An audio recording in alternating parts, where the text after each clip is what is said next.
Olá, estou aqui de volta para mais um vídeo de complementação teórica das práticas que temos feito no Corpo Natureza. E hoje o vídeo vai falar sobre os bandhas e mudras. Eu já fiz recentemente um vídeo falando sobre mudras, mas eu vou trazer outras informações, cada vez um pouquinho mais. E eu estou usando como referência esse livro aqui, A Essência do Hatha Yoga, que contempla 3 principais textos do Hatha Yoga, o Hatha Pradipika, o Geranda Samhita e o Goraksha Shataka. Então, a gente vai começar a falar sobre os bandhas e mudras, que são uma parte essencial do Hatha Yoga. Eles intensificam os efeitos dos asanas e dos pranayamas, através de uma fixação ou de uma canalização, uma condução de prana. De acordo com a literatura clássica, são praticados para adquirir benefícios espirituais. E se eles forem praticados com regularidade, adquire-se experiências sensoriais. E por isso eu gostaria de trazer uma observação sobre isso, falando que o nosso corpo, biologicamente, está preparado para que a gente sinta muito mais prazer e alegria do que nós estamos acostumados a sentir.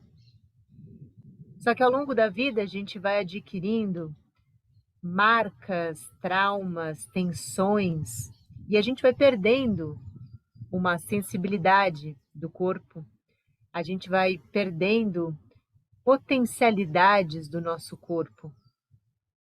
Os bandhas e mudras, eles vêm acessando partes do corpo que a gente tinha até esquecido que existia.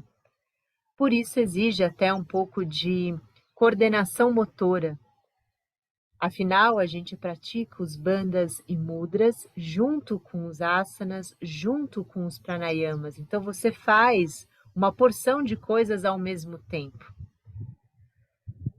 E os bandhas e mudras, também praticados com uma regularidade, eles atuam no progresso, na prática de dharana, concentração, de dhyana, de meditação e de samadhi. Eu gostaria de trazer aqui algumas passagens desse livro sobre samadhi. Afinal, o que é samadhi, né? A gente tem samadhi como objetivo do yoga, mas o que é samadhi? Existe uma porção de traduções, de solução, união com o todo, mas o que os textos dizem sobre samadhi?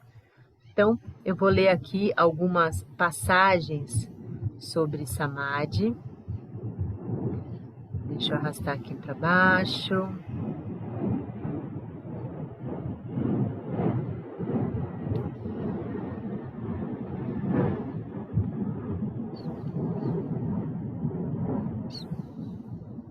Muito bem. Samadhi. Até para vocês verem como que aparece no texto, né? Qual que é a linguagem do texto? No Goraksha Shataka fala assim: o yogin em Samadhi não é devorado pelo tempo, nem afetado por nenhuma ação, nem conquistado por ninguém. Interessante, né? Não é devorado pelo tempo, nem afetado por nenhuma ação, nem conquistado por ninguém. Um estado que você não é afetado, simplesmente, né? Por nada nem ninguém. No Hatha Pradipika, ele fala assim como o sal se dissolve na água e se unifica com ela, o mesmo fazem Atman e Manas. Atman como sendo esse ser e Manas como a mente.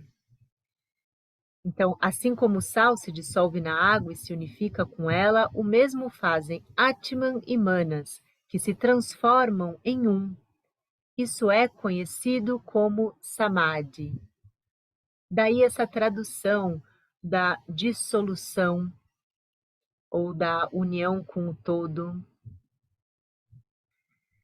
O Hatha Pradipika traz mais um pouquinho falando esse estado de equilíbrio no qual a atividade vital se reduz e a atividade mental cessa é conhecido como samadhi. Esse estado de equilíbrio, a união dos dois, Jivatman e Paramatman, são diferentes descrições desse ser. Um ser mais racional, o outro um ser mais ativo, enfim, ele tem... Eu não consigo trazer aqui para vocês agora com precisão o que é cada um. A gente pode fazer um outro vídeo falando sobre Jivatman e Paramatman, um pouco desafiador para mim, porque falar sobre esse ser é muito difícil. Daí que eu trago tanto esse questionamento nas práticas, né? Quem é esse ser? Qual esse ser que respira, que experiencia postura, né? Então, esse estado de equilíbrio, a união dos dois, Jivatman e Paramatman, no qual a completa perda da atividade mental é conhecido como Samadhi. Gheranda Samhita ainda traz mais uma observação. Esse processo, Samadhi, é separar manas, a mente, do corpo e uni-lo com Paramatman. Isso é conhecido como Samadhi ou Mukti, libertação de todos os estados de consciência. Muito bem. Então, podemos prosseguir aqui com as definições de bandhas e mudras. Eu estava falando que a prática de bandhas e mudras ajuda no progresso na prática de Samadhi. E os diferentes mudras, eles estimulam e ativam os 3 pontos grandes na base da coluna, região do coração, região cardíaco, e na região da cabeça, a região cardíaca e na cabeça. São 3 pontos bem principais e eles atuam nesses pontos. Bom, os mudras, eles são uma ação voluntária, né? Você vai lá e vai contrair uma parte do corpo, contrair uma contração neuromuscular, ou uma postura em que o prana ele é direcionado por um canal específico, que é o canal central, Sushumna, que muitas vezes, muitas pessoas falam que é a coluna, mas não é especificamente a coluna, mas é nessa região da coluna, né? Não se delimita pela coluna, mas passa por ela. E aí tem o significado da palavra mudra, eu acho algo muito interessante. Mud significa ser feliz e ra significa dar.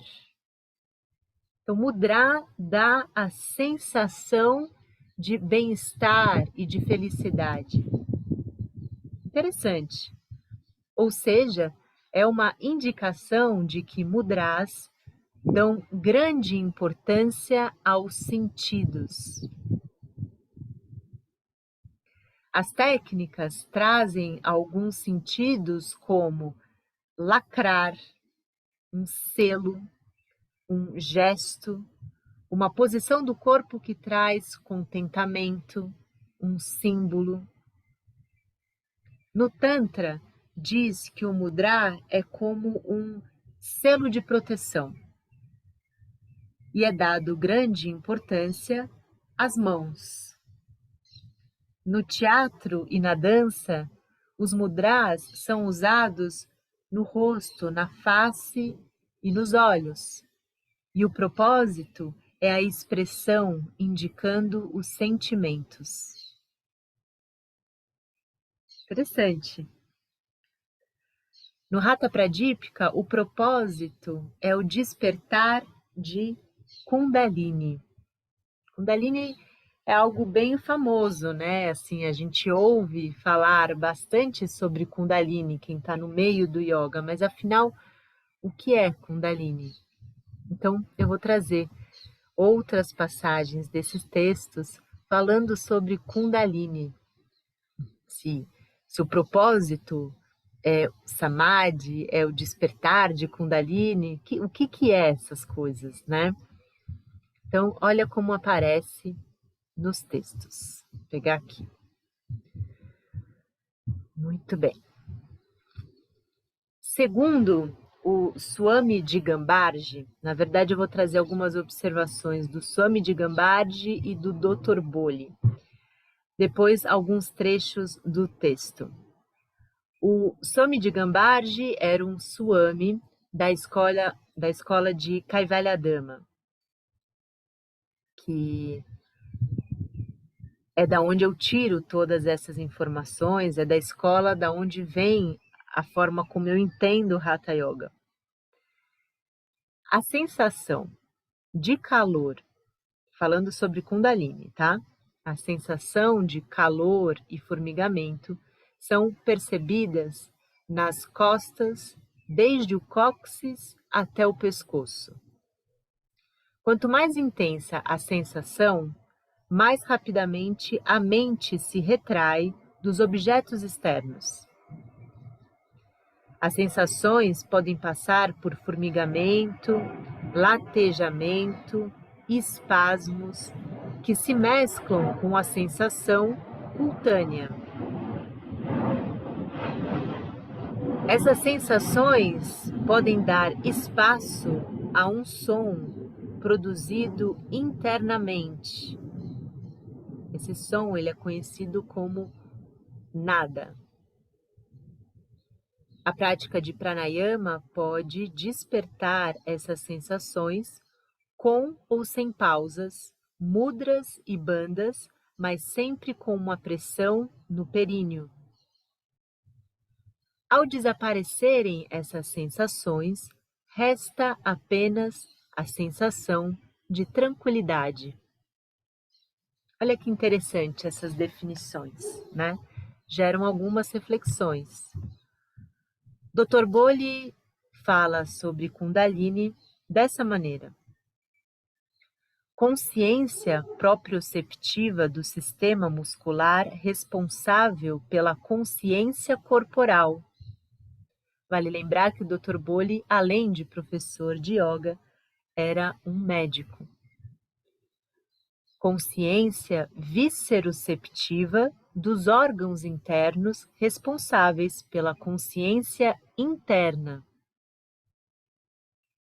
Sentido e consciência do equilíbrio e consciência dos órgãos vestibulares situados na cavidade auditiva. Consciência proprioceptiva de movimentos respiratórios que levam ao esquecimento do resto do corpo.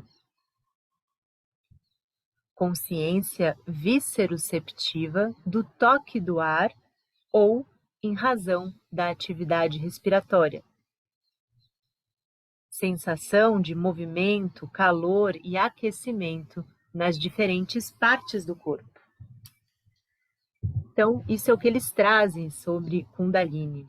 E aí a gente vai pegar aqui no Hatha Pradipika e vai falar assim: assim como o Senhor das serpentes é a sustentação da terra com suas montanhas e seus bosques, Kundalini é a verdadeira sustentação de todas as práticas do yoga.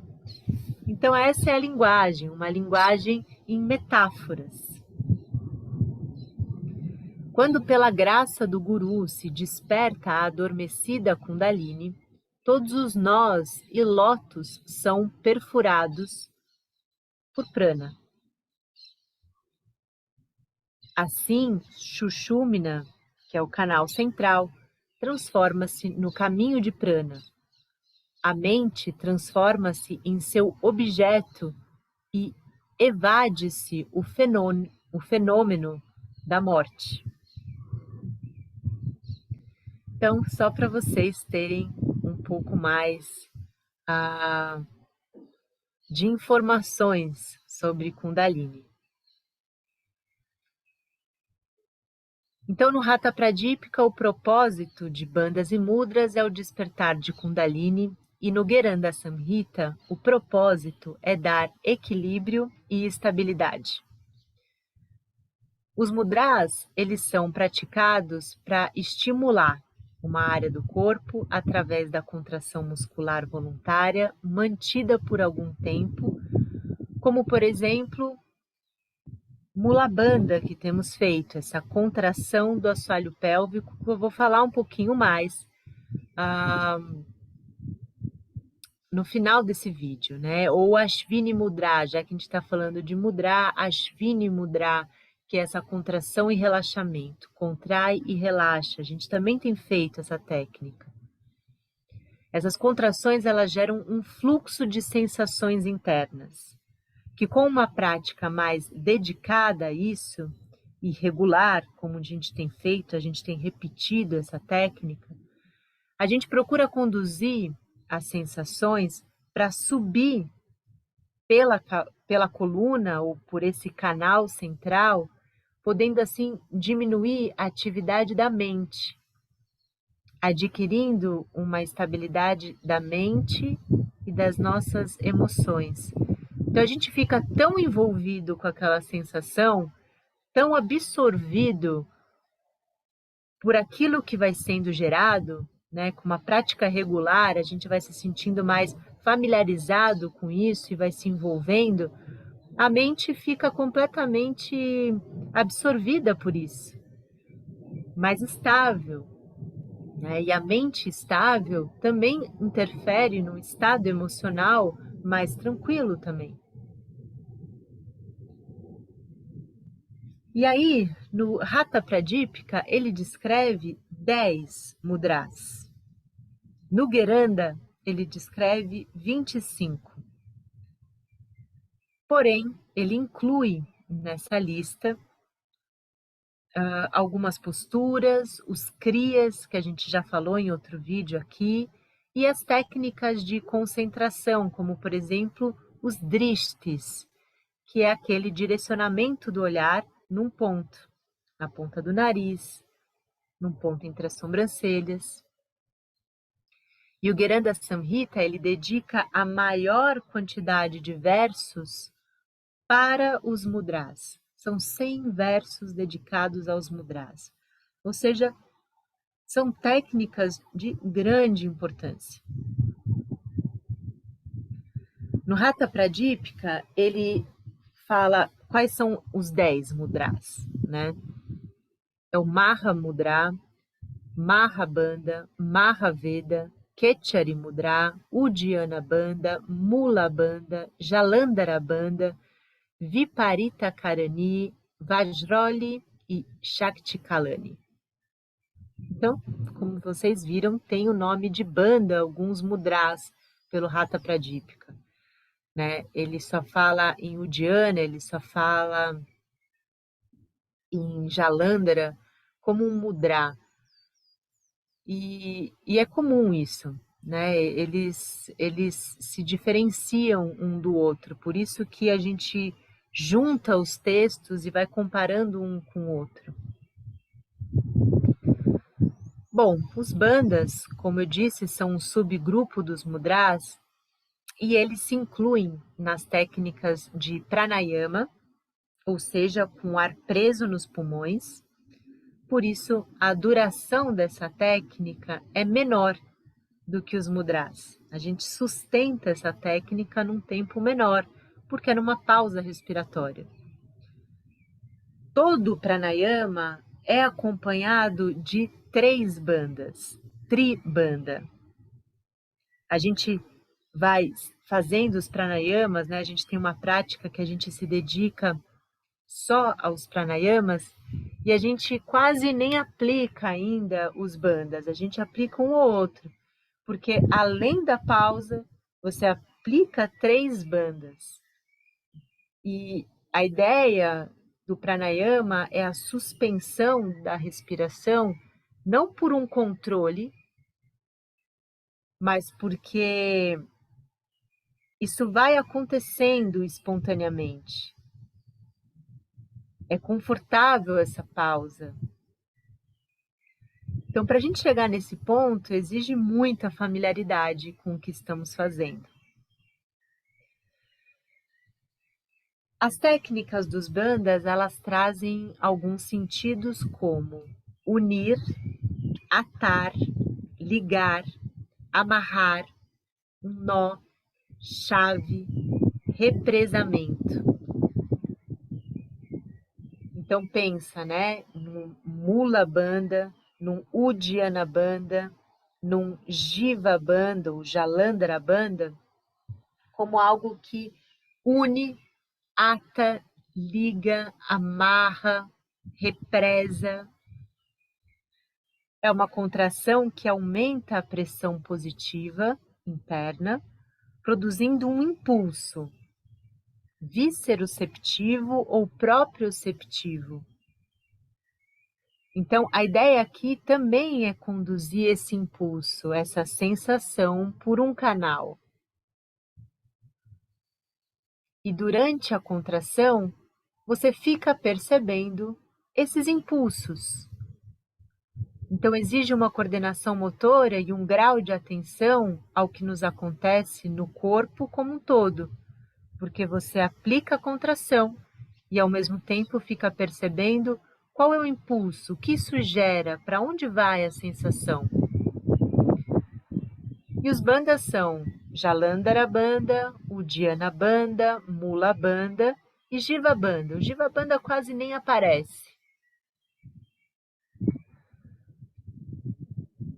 Então, para concluir, os mudras, eles despertam a força de Kundalini e os bandhas impulsionam a serpente subir ao longo do canal central, Sushumna, trazendo efeitos bem específicos. Bom, Mula Bandha é tido como a chave mestra, o principal deles. Ele atua na última parte do nosso sistema nervoso do tronco, no sistema nervoso central e autônomo. E envolve os 2 esfíncteres anais. Existe o esfíncter externo e o interno. São músculos circulares e você contrai a região anal, mas também toda a região pélvica. E um erro na execução dessa técnica leva uma série de pressões, de prisão de ventre, distúrbios no sistema digestivo. Então, por isso que a gente vai fazendo de uma maneira bem cautelosa. E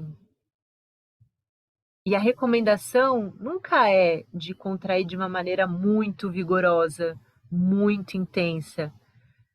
É de uma maneira sutil. Porque se você contrai de uma maneira vigorosa, você contrai todos os músculos de uma só vez.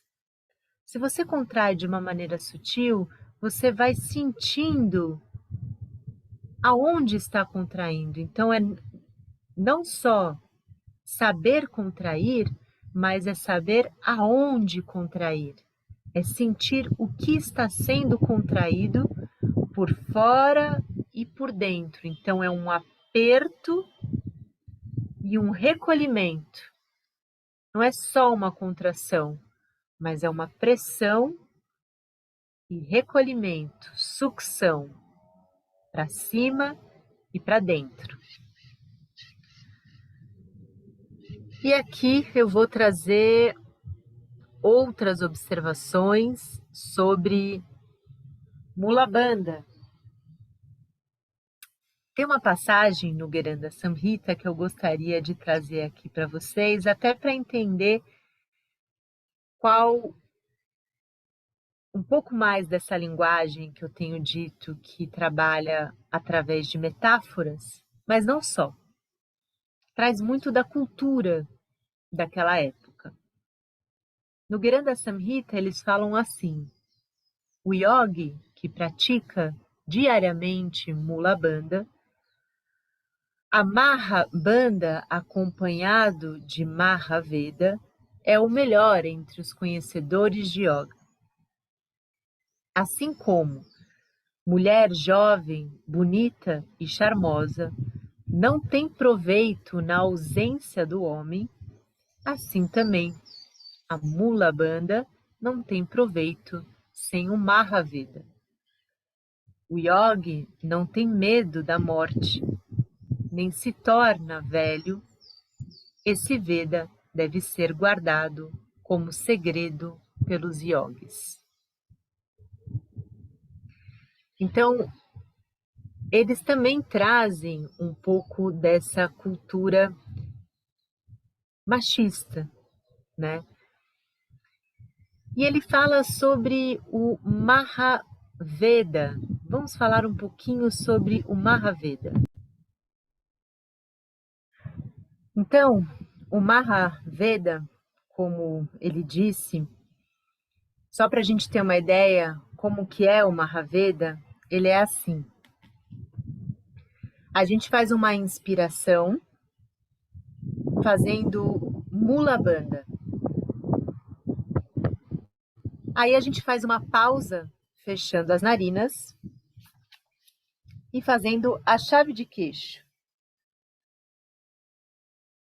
Na chave de queixo, na pausa, a gente alarga as costelas, fazendo Uddiyana Bandha.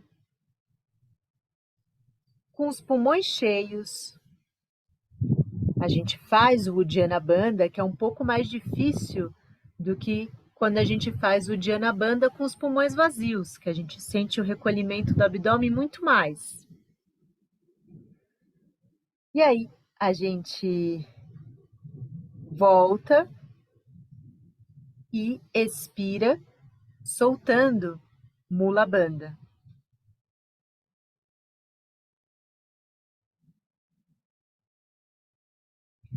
Então, de novo, né? A gente inspira, faz Mula Bandha, na pausa tapa as narinas, aproxima o queixo do peito, faz Uddiyana Bandha, e aí volta o queixo, solta as narinas, solta o ar, soltando Mula Bandha. Então, Mahaveda é essa pausa com os pulmões cheios, onde você aplica os 3 bandhas. Então, para concluir, o vídeo está ficando um pouco mais longo do que eu gostaria. Essas técnicas vão despertando as nossas sensibilidades, as nossas potencialidades como um corpo biológico capaz de sentir muito mais do que a gente está acostumado. Esses sentidos que se tratam mais dos sentidos internos e que modificam a forma como a gente se relaciona com a nossa realidade. A forma como você se percebe interfere na forma como você percebe a vida. Então, os sentidos na via de mão dupla. Como você percebe os seus sentidos e como internamente e como você se relaciona com eles externamente.